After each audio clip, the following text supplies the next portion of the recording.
On January 27, 2025, a 14-year-old Native American girl named Emily Pike left her Arizona group home.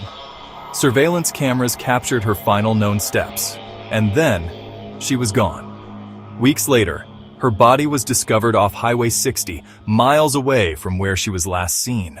What happened to Emily Pike? Who failed her?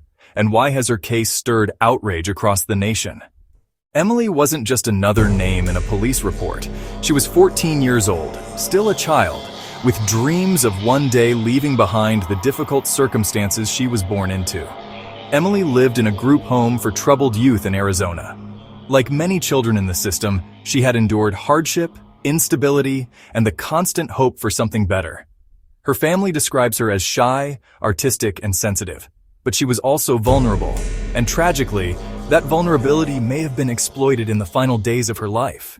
January 27, 2025. The day started like any other at Emily's group home, but that evening, cameras captured Emily leaving the home and walking into the night. No one stopped her, no one followed. Surveillance footage shows her walking toward a nearby street. That was the last confirmed sighting of Emily alive. At first, authorities treated Emily as a runaway. To them, she was just another teenager who had walked away from her foster placement. But her family knew differently. Emily wasn't the type to vanish without a trace. For days, Emily's family begged for answers. Flyers went up. Volunteers searched neighborhoods, highways, and nearby desert areas. Social media lit up with her picture. But there was silence from investigators. Critics say the system failed her at every level. Being a Native American teen in state care meant she was overlooked, ignored, and forgotten.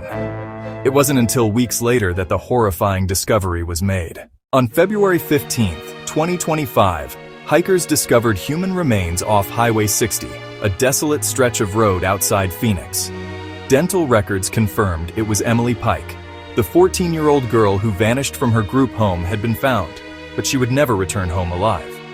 The condition of her remains raised more questions than answers. How did she end up there? Was she taken against her will? Was she trafficked? Or did someone close to her betray her trust? Authorities have released few details. Police have not announced a suspect, but investigators admit they are treating the case as suspicious. The FBI has joined the investigation due to Emily's Native American heritage and the federal government's responsibility under the Tribal Law and Order Act. Experts believe Emily may have been lured away by someone she trusted. The lack of immediate action after she disappeared could have cost investigators crucial time, and perhaps Emily's life. Emily's case is not an isolated tragedy.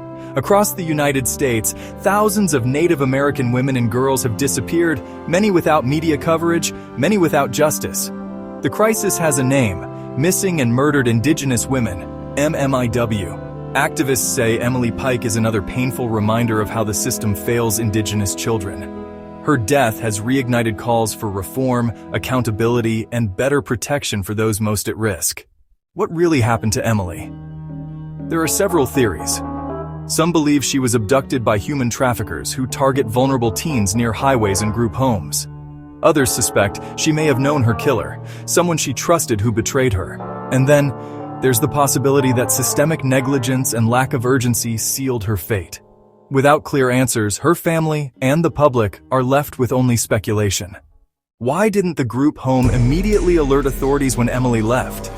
Why did police label her a runaway so quickly? Could she have been saved if the system had acted faster? And most importantly, who is responsible for Emily Pike's death? Emily Pike's story is not just about tragedy. It is a call to action, a reminder that every missing child matters, and until her killer is found, justice remains unfinished. If you know anything about Emily's case, authorities urge you to come forward. For now, we remember Emily not as a statistic, but as a daughter, a sister, and a child whose life was cut far too short.